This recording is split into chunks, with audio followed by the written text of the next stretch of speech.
ইস্টবেঙ্গলে কি আসছে Spanish striker নাকি অস্ট্রেলিয়ান তারকাকেই ইস্টবেঙ্গল চূড়ান্ত করবে? আজ কিন্তু বড় জয়ের সন্ধানে রয়েছে হাবাস। নতুন প্লেয়ারদের নিয়ে নতুন পরিকল্পনা তৈরি করছে। তো নমস্কার বন্ধুরা, welcome to ST unique sports. বন্ধুরা, এই ভিডিওতে আমরা ইস্টবেঙ্গলকে নিয়ে ট্রান্সফার নিউজ শেয়ার করার সাথে সাথে অবশ্যই আজকের ম্যাচ নিয়ে আপডেট শেয়ার করব। এছাড়াও বেশ কিছু ফুটবল আপডেট শেয়ার করা রয়েছে তোমাদের সঙ্গে এই ভিডিওতে।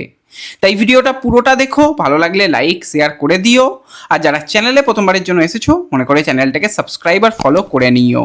অনেকেই ভিডিও দেখছো হয়তো সাবস্ক্রাইব করতে ভুলে যাচ্ছ, একটা করে সাবস্ক্রাইব করে রেখো, তাহলে সমস্ত লেটেস্ট আপডেট সবার আগে তোমরা আমাদের চ্যানেলে পেয়ে যাবে। তো অবশ্যই সাবস্ক্রাইব করে রেখো।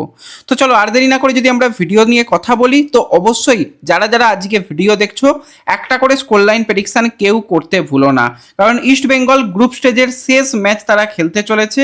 তারা কিন্তু আজ মুখোমুখি হবে সাউথ ইউনাইটেডের সঙ্গে।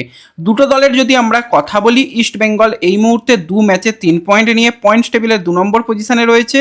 সাউথ ইউনাইটেড কিন্তু 2 ম্যাচে 3 পয়েন্ট নিয়ে তারা কিন্তু পয়েন্টস টেবিলে 3 পয়েন্টে থাকলেও তাদের গোল ডিফারেন্স -6 হয়ে গেছে।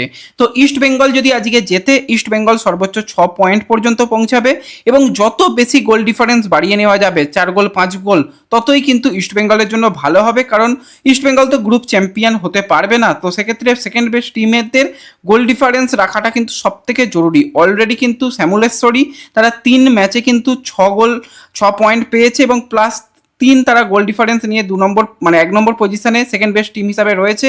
এবং সেখানে ইস্টবেঙ্গল 2 ম্যাচে 3 পয়েন্ট +7 গোল ডিফারেন্স নিয়ে তারা 2 নম্বর পজিশনে রয়েছে। ইস্টবেঙ্গল সর্বোচ্চ 6 পয়েন্ট এবং যতটা বেশি যদি 5টা 6টা গোল করে দেওয়া যায়, তো সেক্ষেত্রে কিন্তু ইস্টবেঙ্গলও তারা কোয়ালিফাই করে যাবে। তো যারা যারা ভিডিও দেখছো সকলে কিন্তু একটা করে স্কোর লাইন প্রেডিকশন করো যে আজকে ইস্টবেঙ্গল বনাম সাউথ ইউনাইটেড ম্যাচের রেজাল্ট কি হবে। বারবারই বলছি, একের বেশি প্রেডিকশন করো না, আর এডিট করার কোনো ব্যাপারই নেই। তো অবশ্যই একটু ভাবনা চিন্তা করে একটাই প্রেডিকশন করো। যাদের প্রেডিকশন মিলে যাবে তাদের নাম পরবর্তী সময় অবশ্যই আমরা শেয়ার করব। তো লাস্ট দুদিন কিন্তু অনেকেরই প্রেডিকশন মেলেনি, তো আজকে কিন্তু ভাবনা চিন্তা করে প্রেডিকশন করবে। তো আজকের যদি আমরা ম্যাচ নিয়ে কথা বলি, ইস্টবেঙ্গল ঘরের মাঠে সন্ধ্যা 7টা থেকে মুখোমুখি হতে চলেছে সাউথ ইউনাইটেডের সঙ্গে। এবং ইস্টবেঙ্গল এই ম্যাচটাকে এমন একটা ম্যাচ হিসাবে দেখছে যেখানে কিন্তু এর পরবর্তী ইস্টবেঙ্গল ম্যাচ খেলবে 12 তারিখে এএফসির ম্যাচ। তো এএফসির ম্যাচের আগে যেরকম গ্রুপ থেকে তারা নেক্সট রাউন্ডে যাওয়াটাকে নিশ্চিত করবে, তার সাথে সাথে প্রত্যেকটা প্লেয়ারকে দেখে নেওয়ার সুযোগ কিন্তু গেম টাইম দিয়ে সেটা কিন্তু অ্যান্তোনিও লোপেজ হাবাস পাবে। তো হাবাস কিন্তু চাইবে সমস্ত প্লেয়ারদের একটু দেখে নেওয়া। তো যদি আমরা ইস্টবেঙ্গলের একটু প্ল্যানিং নিয়ে কথা বলি, তো আজকে ইস্টবেঙ্গল কিন্তু অ্যাটাকিং ফুটবলের জোর দেবে, কারণ গোল চাই। গোল যদি না করা যায় তাহলে কিন্তু ইস্টবেঙ্গল ছিটকে যেতে পারে। তো গোলের জন্য কিন্তু ইস্টবেঙ্গল প্রথম থেকেই ঝাঁপাবে এবং সেক্ষেত্রে ডিফেন্স লাইনেও কিন্তু আমরা কিছু ইন্টারেস্টিং চেঞ্জ দেখব। তো যদি আমরা ইস্টবেঙ্গলের আজকের পরিকল্পনা নিয়ে কথা বলি, তো ইস্টবেঙ্গল কিন্তু গোলের তলায় গৌরব সাউকে আজকে সুযোগ দিতে পারে, কারণ পূর্বালা চাম্পা অলরেডি লাস্ট ম্যাচে গেম টাইম পেয়েছে, গিল ডার্বি ম্যাচে খেলেছে। এবার প্রিসিজন টুর্নামেন্টে গৌরবকে যদি না সুযোগ দেওয়া হয়, কবে সুযোগ পাবে? কোনো গোলকিপারের কাট সমস্যা থাকতে পারে, কোনো গোলকিপারের চোট সমস্যা থাকতে পারে, সেই মুহূর্তে বড় সিজন গৌরবকে প্রয়োজন। তো গৌরবকে আজকে যদি আমরা গোলের তলায় দেখি, আমি তো অত্যন্ত খুশি হব। তো দেখা যাক গৌরবের জন্য সেই সুযোগটা অ্যান্তোনিও লোপেজ হাবাস তৈরি রাখে কি না। এছাড়া আজকে ইস্টবেঙ্গলের যদি অ্যাটাকিং লাইন নিয়ে কথা বলি, তো সেক্ষেত্রে অবশ্যই ইস্টবেঙ্গল 4-3-3 অ্যাটাকিং লাইন আপ নিয়েই দল নামাবে, যেখানে ডিফেন্স লাইনে কিন্তু আমরা আজকে প্রথমবারের জন্য নাচোর সঙ্গে আনোয়ার আলীর জুটি প্রথম থেকে দেখতে পাবো। এবং সাইড ব্যাকে অবশ্যই সন্দীপ মান্ডি চলে যাবে, লেফট ব্যাক পজিশনে, রাইট ব্যাক পজিশনে কিন্তু সেখানে হার্দিক ভাট চলে আসবে।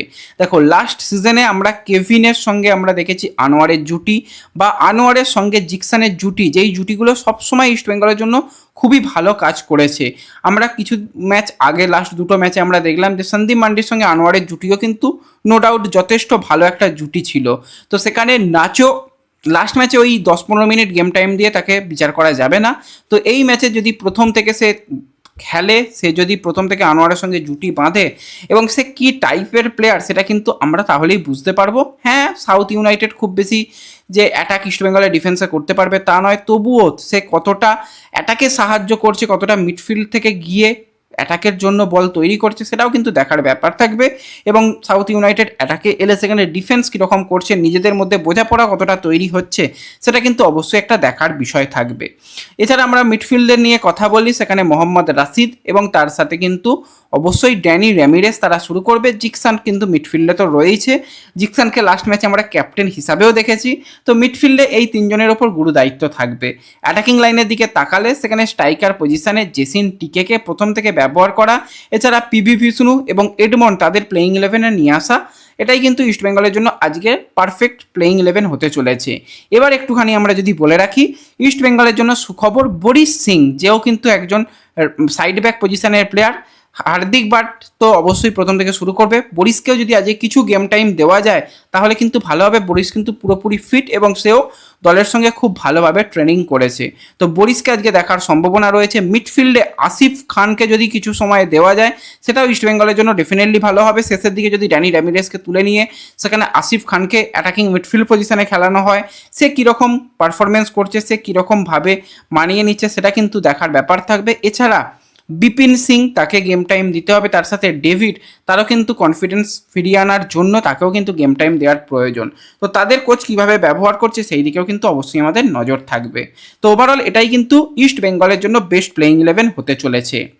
এরপর যদি আমরা একটু অন্যান্য খবরের দিকে তাকাই তো ইস্ট বেঙ্গল কিন্তু তাদের ষষ্ঠ বিদেশি হিসাবে অ্যাটাকিং লাইনের প্লেয়ারকে আনতে চাইছে। তোমরা সকলেই জানো, কাল রাতেই তোমাদের সবার প্রথম আমরা আপডেট শেয়ার করেছিলাম যে একজন বিদেশি প্লেয়ারের সঙ্গে কিন্তু কথাবার্তা চালাচ্ছে, সেটা হচ্ছে 26 বছর বয়সী স্প্যানিশ অ্যাটাকিং লাইনের প্লেয়ার, স্ট্রাইকার পজিশনের প্লেয়ার রাউল আলকাইনা। তো এই রাউলের যদি আমরা কথা বলি, সে কিন্তু এখন কন্ট্রাক্টেড প্লেয়ার রয়েছে। সে যেখানে সাইন করেছিল পর্তুগালের সেকেন্ড টায়ার লিগের ক্লাবে, সেখানে কিন্তু তার 30শে জুন 2027 সাল পর্যন্ত চুক্তি রয়েছে। তাকে আনতে গেলে ট্রান্সফার ফি দিতে হবে। আমার মনে হয় না ইস্টবেঙ্গল ট্রান্সফার ফি দিয়ে সেই বিদেশিকে নিয়ে আসবে। মিউচুয়ালি যদি সে সেই ক্লাবের সঙ্গে কন্ট্রাক্ট টার্মিনেট করে খেলতে আসে সেটা একটা হতে পারে, তা না হলে কিন্তু তাকে আনতে গেলে লোন ডিলের মাধ্যমে নিয়ে আসা যেতে পারে। তো আমি বলবো রাউলের থেকেও কিন্তু আরও একটা যে প্রোফাইল, অজি প্রোফাইল রয়েছে, অজি প্রোফাইল 2-3টে প্রোফাইল রয়েছে, সেই প্রোফাইলগুলোও কিন্তু ম্যানেজমেন্ট একই সঙ্গে ভাবনা চিন্তার মধ্যে রাখছে। ইস্টবেঙ্গলের বাজেট খুবই কম, আমার তো মনে হয় যে অ্যাটাকিং লাইনে যদি একটু বাজেট খরচা করতো, যদি অন্তত 2 কোটি টাকার উপরের একজন বিদেশিকে নিয়ে আসতো, খুব একটা খারাপ হতো না। তো জেসন কামিংসের মতন অপশানকে যদি ইস্টবেঙ্গল না নিয়ে আসে, কিছু ভাই বলার নেই। অনেক জায়গা থেকে ওপাড়ার জায়গা থেকে শুনতে পাবে যে জেসন কামিংস আসতে চায় না। ভাই, জেসন কামিংসের কাছে ক্লাবের অফার সেরকম নেই। তো সেক্ষেত্রে কামিংসকে অফার যদি ঠিকঠাক দেওয়া যায় তো কামিংস নাচতে নাচতে চলে আসবে, এসে এখানেও আরামসে শুরু করে দেবে। তো দেখা যাক, সেই অজি প্রোফাইলও রয়েছে, তার সাথে কিন্তু এই স্প্যানিশ প্রোফাইল কন্ট্রাক্টেড প্লেয়ারের প্রোফাইলও রয়েছে। দেখা যাক শেষ পর্যন্ত কাকে চূড়ান্ত করে। এবার এটুকু তোমরা ধরে রাখতেই পারো 12 তারিখে এই ষষ্ঠ বিদেশির আসার কোনো সম্ভাবনা নেই। সেক্ষেত্রে ইস্টবেঙ্গলে 4 জন বিদেশি রয়েছে, আর একজন এলে ভালো, না হলে তো ওই 4 বিদেশিকে নিয়েই খেলতে হবে।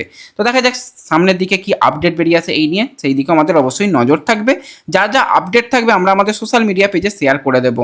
তাই যারা এখনও আমাদের সোশ্যাল মিডিয়া পেজে যুক্ত হওনি, ডেসক্রিপশন বক্সের লিঙ্ক থেকে WhatsApp channel, Telegram channel, Facebook page, এমনকি ইনস্টাগ্রামেও একটু জয়েন হয়ে যাও, সেখানে সমস্ত লেটেস্ট আপডেট পেয়ে যাবে। তো এই ভিডিওতে এটুকুই, দেখা হবে পরবর্তী ভিডিওতে। ধন্যবাদ।